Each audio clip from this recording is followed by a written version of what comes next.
ngrajang watesing kapang satemah ngungkrum nggonku nembang. Senadyan akeh wanita liya ingkang sulistya ing warna ora bakal kengguh ing pangrasa ya mung sliramu Kesru papan paraning nala. Mara madhapapun kakang jogawe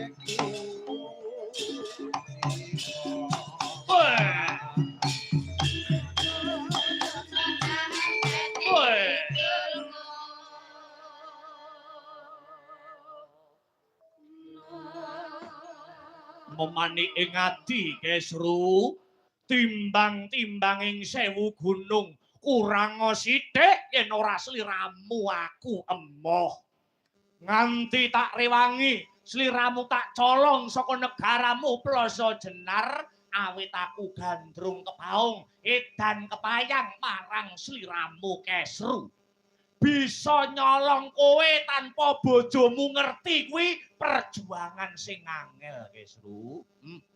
Aku iso nyulik kowe bojomu ora ngerti kuwi butuh effort sing gedhe ngono.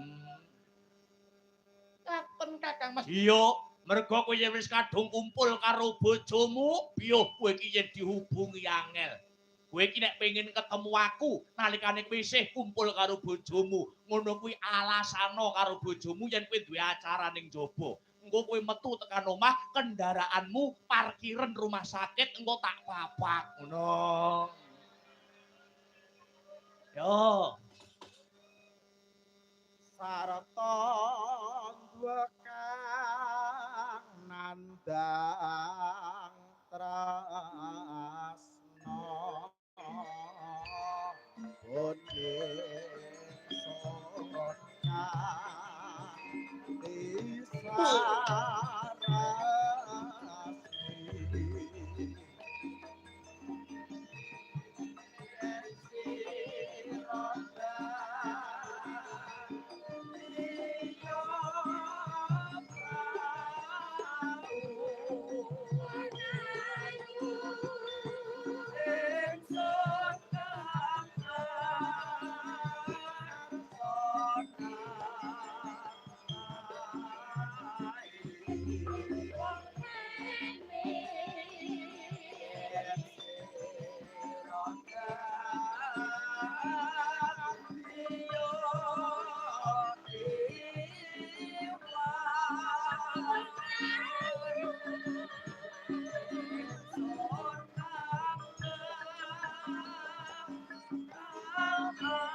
Kakang James Sutibar raos pemarem prasasat Sunda Lakoso inggih awet dinten punika kula sampun ngandhut Kesru sampun ngandhut wiji tandha katresnan saking paduka Kakang Sutibar.